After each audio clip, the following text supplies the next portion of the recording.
sharing with you my everyday makeup routine. Gagawin ko na yung aking usual routine, morning routine. Skincare and makeup routine ko to kasi syempre bago ka mag-makeup, kailangan mo din mag-skincare. Dito sa table ngayon yung mga products na gagamitin ko. So, meron ako mga skincare and also my makeup bag. We all know naman guys na skincare is very important. Lalo na kung gusto mong ma-achieve na maganda yung skin mo bago ka mag-makeup. So, share ko guys sa inyo yung mga products from Skin 104 na Madagascar Centella line. Okay, so usually, gumagamit ako ng cleansing oil for my skin kasi ako yung tipong gusto kong gumagamit ng oil-based makeup remover para yung makeup ko is mag-melt talaga. And ito yung recently na ginagamit ko. Skin 1004 Madagascar Centella Light Cleansing Oil. And everyday ko to ginagamit since everyday kailangan ko mag-makeup. Kunwari mag-film kami, ganyan. And also, since mahilig ako sa double cleanse, ito talaga yung inuuna ko para hindi ko na kailangan masyado pang magdagdag ng ibang products sa face ko. And dito talaga yung parang favorite part ko sa routine kasi nakikita ko yung natutulong talaga yung makeup ko. So, that means na nag-work talaga siya and truly na-absorb niya talaga lahat ng excess dirt. Cleanser. So, this one is the Madagascar Centella Ampoule Foam from Skin 1004. Unlike other cleansers na pag after mo mag-rinse, nagiging super dry ng face mo. But this one, hindi. Kasi sobrang mild lang niya. Skin type ko, dry skin to sensitive skin. Pero hindi nagiging dry dahil sa moisture na binibigay ng cleanser na to. Kung sensitive skin ka, perfect din to sa'yo. Then next is itong Skin 1004 na Madagascar Centella Toning Toner. And as you can see naman, sobrang gamit na gamit ko na siya kasi nagsuserve din siya as exfoliator nyo, but hindi siya nakaka-irritate. So, perfect siya for all skin types. Nagiging moisturized and hydrated yung skin mo after you apply this toner. And also, anti-aging din siya. So, for your wrinkles, ganun, ma-avoid din niya yun. Minsan, dinediretso nga siya sa face ko. Like, naglalagay lang ako sa kamay ko, then ipapat ko na sa face ko. But most of the time, I use cotton pad. Meron siya ng niacinamide. Actually, isa yun sa mga skincare ingredient na hinahanap ko. Kasi, ina-help niya ma-reduce yung mga blemishes for light and healthy skin. Marami nagtatanong sa inyo kung ano yung ginagamit kong product para maging glowing face. And recently, nanonood ako ng mga Korean skincare routine and nakikita ko na lagi silang gumagamit ng ampule. Parang yun yung must-have nila. Kasi mas concentrated siya. Kaya ito yung tinatry ko ngayon na ampule. Ito yung Skin 1004 Madagascar Centella Ampule. And since it's a healing ampule, it helps repair skin barriers. And actually guys, itong ampule na to, it is made out of 100% Centella asiatica. So, it calms your sensitive skin and also it restores yung glossiness ng skin natin. So, yeah, ito yung parang secret weapon ko as of the moment. So, before ako mag-start ng aking official makeup routine, syempre kailangan ko ng moisturizer kasi very dry skin ako. Sensitive din po siya. So, ang dami pong kaartihan ng skin ko talaga. Kailangan ko ng soothing cream. Sobrang importante talaga sa akin yung base makeup. Like, okay na yung wala kang makeup kasi yung pinaka-foundation talaga ng skin mo is yung pinaka-base mo. And for me, yun yung skincare ko. So, nag-invest talaga ako sa mga nice skincare. So, ito yung ginagamit ko moisturizer from Skin 104 as well. Na-mention ko na sobrang dry skin ako. So, this helps my skin to be hydrated. And super love ko to kasi sobrang bilis niya mag-absorb. So, hindi na ako naghihintay pa para makapag-apply ng pinaka-makeup base ko. Sobrang easy na nito i-apply. So, all I have to do is just gently pat it on my skin and my base is done. Before I put my makeup, I always use this Skin 1004 na Madagascar Centella cream. Moisturize nga yung face ko. So, nakaka-help talaga siya para hindi maging dry yung face ko. Kasi pag dry yung face ko, and nag-apply ako ng makeup, namamalat yung face ko. So, ito, nakaka-help talaga siya. Pero nakaka-help din to para mag-brighten up pa yung skin ko. Para ma-achieve natin yung Korean glowy skin since mga Korean products to. Also, guys, meron pa tayong pag-giveaway. We will be giving away a toner. Gusto ko din na matry nyo itong favorite ko na Madagascar Centella Toner. Check nyo lang guys yung description box below para sa mechanics ng giveaway na to. So now, I'm going to use itong L'Oreal Infallible na concealer.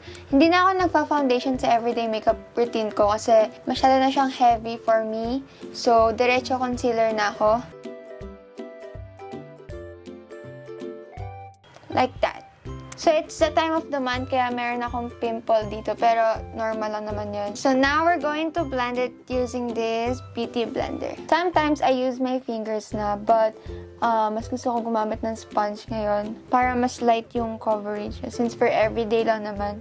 Dadamay ko natin guys yung eyelids ko.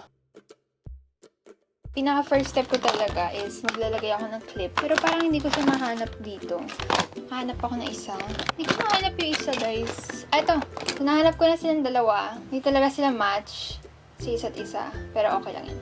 Magki-clip lang ako kasi ayoko na may nakaharang sa face ko. So, next step ko na is powder. So, I'm going to use itong The Face Shop na Oil Clear Smooth and Bright Powder with SPF 30. Then, dinadab ko lang ganyan. Hindi ko ginaganon kasi mawawala yung concealer sa ilalim.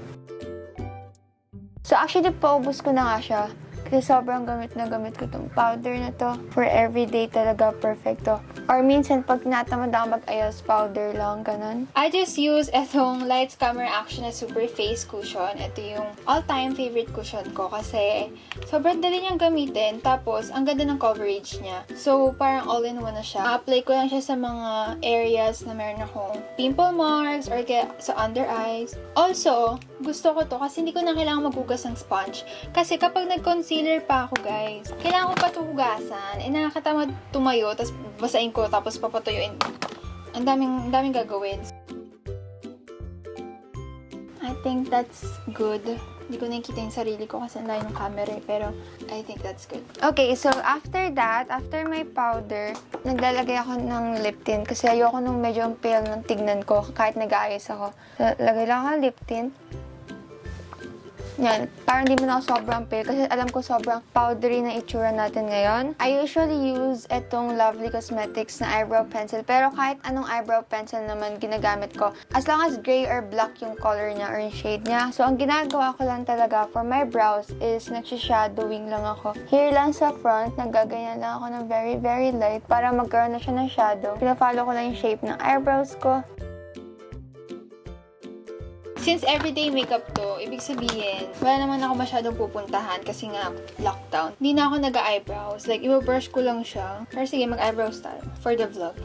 Pero minsan ginagawa ko talaga to, guys. So, okay mag-alala. Ginagawa ko naman to minsan. Feeling ko lang ganyan.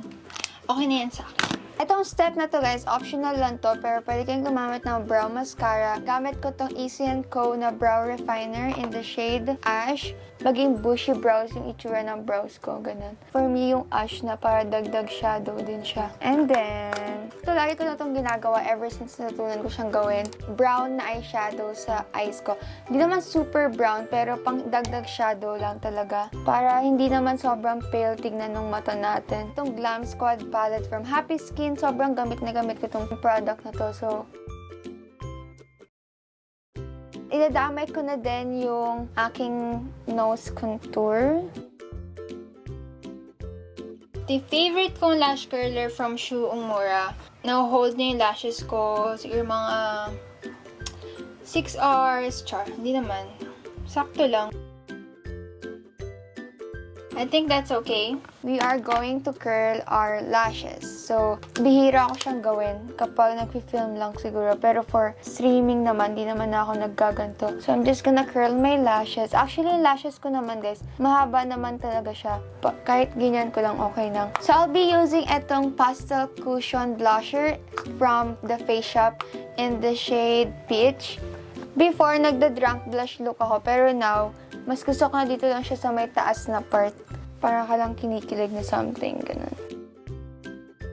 Yung blush for me, sobrang parang nakaka-cute siya. So, naglalagay ako nito. Ito yung from VTX BTS.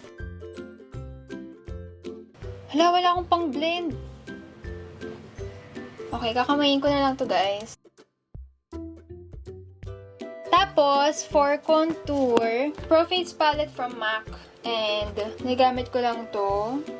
For blush ata to, pero brown kasi siya. So, ginagamit ko siya pang contour ko. So, we're almost done na. Second to the last step ko is highlighter. So, dito lang ako naglalagay sa highest point ng face ko. Actually, hindi naman siya sobrang blinding na highlighter from Vice Cosmetics. So, marami akong ginagamit na products for my lips talaga. Pero ito yung mga go-to products ko from Sunny's, Every Bilena, and Squad. So, para ma-achieve yung nude, gamit lang ako nito. Then, lagay lang ako ng konti here. Naglalagay ako ng lip tint sa loob. There we go.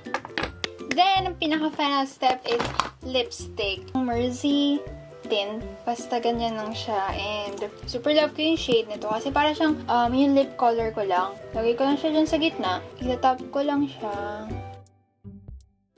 Yan na. Tapos, I think yun na. Yun na yung final makeup routine. Very simple lang siya and very easy to do. Lalo na pag nagmamadali kayo, ito, pwede itong look na to. Simple lang siya pero ang lakas maka-fresh and glowing. So, yun na po ang morning routine namin and sana na-enjoy nyo. Don't forget to check the description box below para makapag-join kayo sa giveaway namin and also ma-check yung official store ng Skin 1004. Yeah, thank you guys so much for watching this video and we'll see you guys in our next one. Bye! Feeling fine, 'cause you said this is all you want.